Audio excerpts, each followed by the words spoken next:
Hey Sofhabers, this is Julie and welcome to Sofab on Netflix, and today Rascal is joining me to talk about the Netflix series High on the Hog. Hey there guys! Now, the series is hosted by chef and writer Steven Satterfield as he traces the origins of some of America's greatest dishes back to Africa and how they transformed American cuisine forever. We originally wanted to do this for Juneteenth, but unfortunately we're doing it now, but it's still an excellent series. True! And before we start, be sure to like, subscribe, and click notification for the updates on Sofab Reviews Netflix! Yes, because there will be more. So this turned out to be something totally different than we expected. We've seen other series like this on Netflix, and they center around cooking, but they don't have as much information as this one Right. had. And it was split into 4 parts, which we'll go over with you briefly. But it ended up being one of the best docuseries, food docuseries, I should say, that I've seen on Netflix. Right. And with this, it's almost it's actually something else you can watch not just for Juneteenth, but for all of February as well. Yes, it's a limited series. It's only 4 episodes, so there's no second season coming. But still, even if you just watch it for the first time or rewatching it, it's something still very informative to see and learn about these dishes and where they originated from. Right. So the first episode is called Our Roots, and it takes place in Africa, and they go to a place called Benin, which I've never heard of, but is one of the most beautiful places you've ever seen. Usually when you see Africa, you see more of what's going on in the political climate and so forth, but in this place it was really calm, really beautiful. It was like a cross between Italy and like the grasslands of France. And the people were making dishes. It was like black-eyed peas and real yams that we learned looks like an elephant's foot, and other things that have become macaroni and cheese that have become a common staple in American cuisine.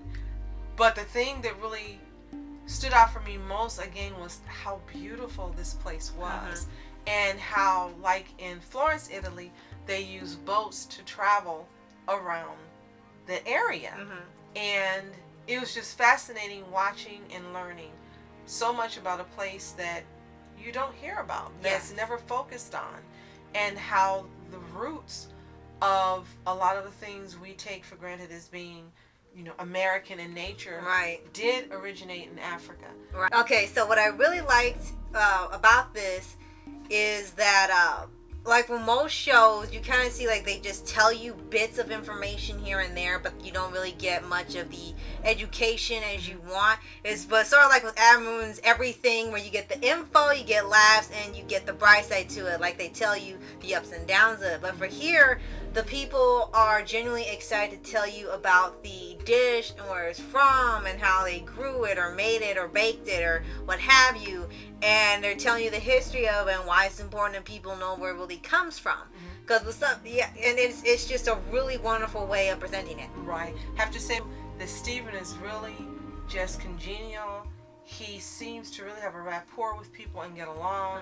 He seems to be such a nice person and very well knowledge on many things that allows him to speak intelligently with people. So part 2 is called The Rice Kingdom.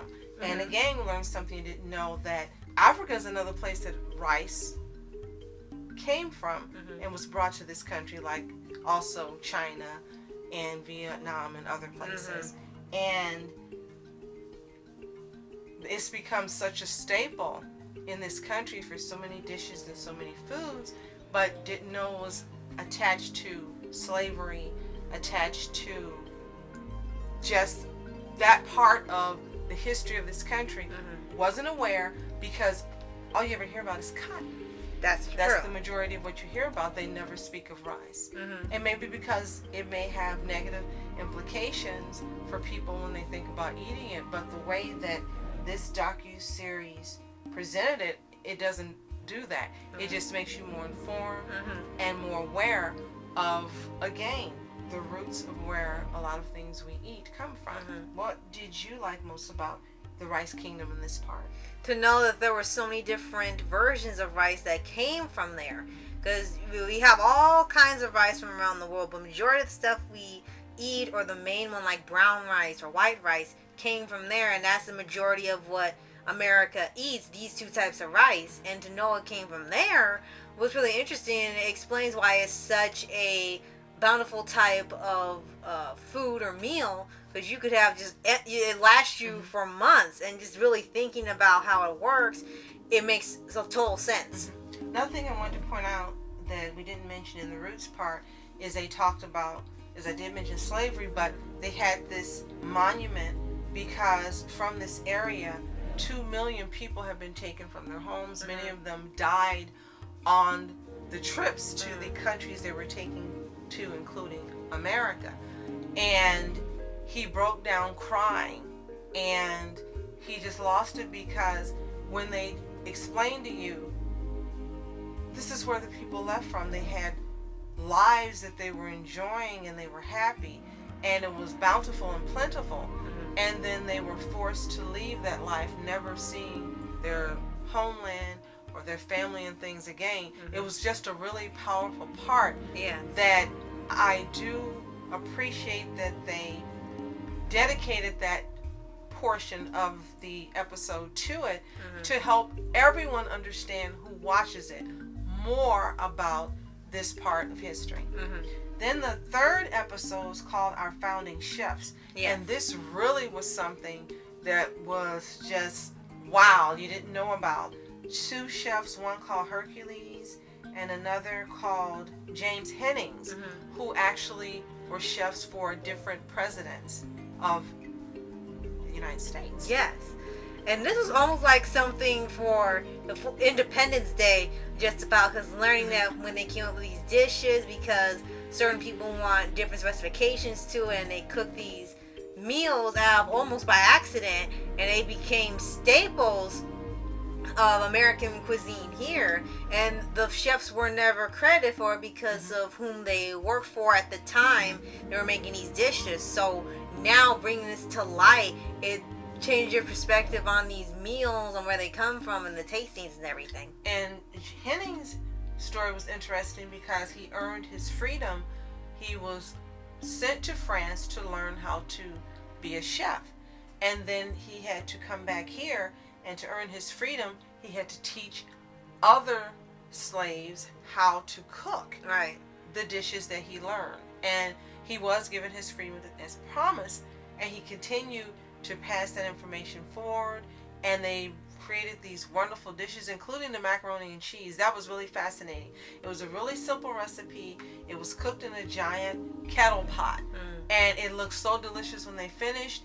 And it was cooked differently than the common recipes we have, but it looks like it was just absolutely delicious. And from what we understand, it's one of the most famous macaroni recipes ever. So this is going to be one where you're going to learn so much more about our nation's history through the eyes of other people. And it's fascinating, it's informative, it's wonderful again to see how Stephen interacts with the people that he's talking to.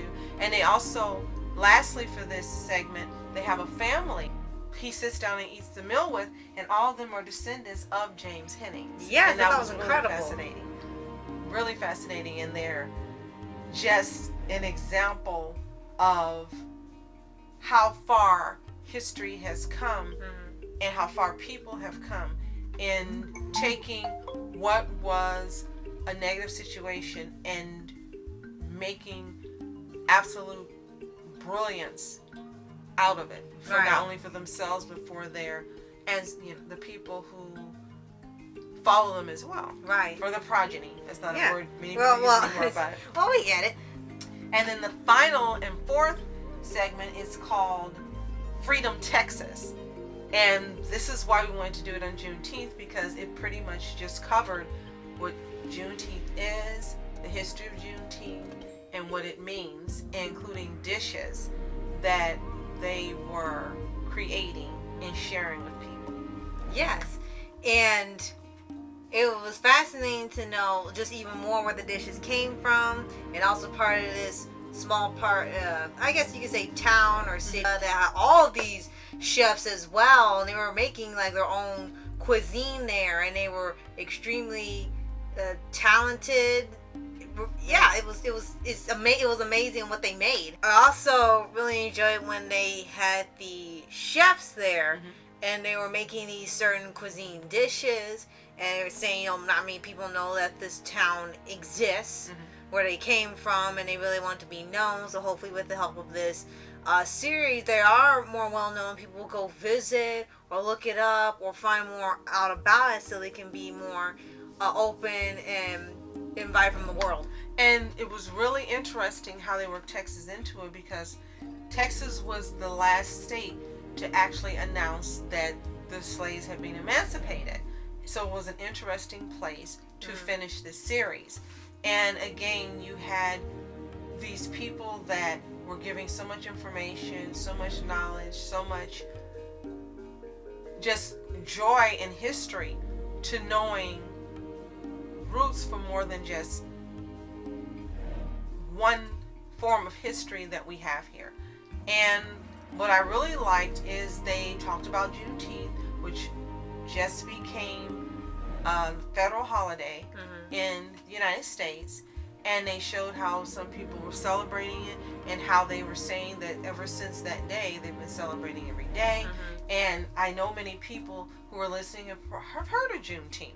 It just wasn't acknowledged as a federal holiday, but now it is. And I think it was interesting how Stephen and the other people he was speaking with mentioned that it will probably open up a whole new can of worms, and you'll have to watch the fourth part of this series to understand what they were saying. And the arguments they bring up and the points they bring up are really interesting, and we'll just have to see how the United States handles these concerns and the future. Right. Hey, there's one more thing you definitely got to mention, is that woman who's making these dishes, she actually makes raw vegan versions of several desserts and dishes. Yes, we finally had one. Yes, it was so exciting. And I was like, look. Yes, that was fantastic. So if you have not seen High on the Hog, give it a watch on Netflix and let us know what you think. If you have seen High on the Hog, let us know what you think in the comments below. Were you inspired? Did you learn a lot of things that you didn't know? Feel like you became more well-rounded in learning about parts of United States history that we really didn't know about? And lastly, do you think that Steven Satterfield did an excellent job with this docuseries? I think it was fantastic. It was stellar, and I will look forward to him doing some other type of docuseries, regardless of the topic that it would be on. Right. What do you think? And I think you're right. This was a limited series, but they could just do the same type of thing, just do different ways, not just the food, but maybe for buildings, maybe for companies, maybe for names and music or whatever. It could be for so many other things, and find out more and more so people get educated on this. And then, as you mentioned, this would be great to watch in February or next Juneteenth. Yes. Hopefully Netflix will leave it, and many people will be able to go and watch it and enjoy and learn. Right. So that's it for this week. Thank you so much for joining us. I am Julie. And I'm Rascal. And you are the most awesome Sofhabers ever. See you next Sofab on Netflix. Bye.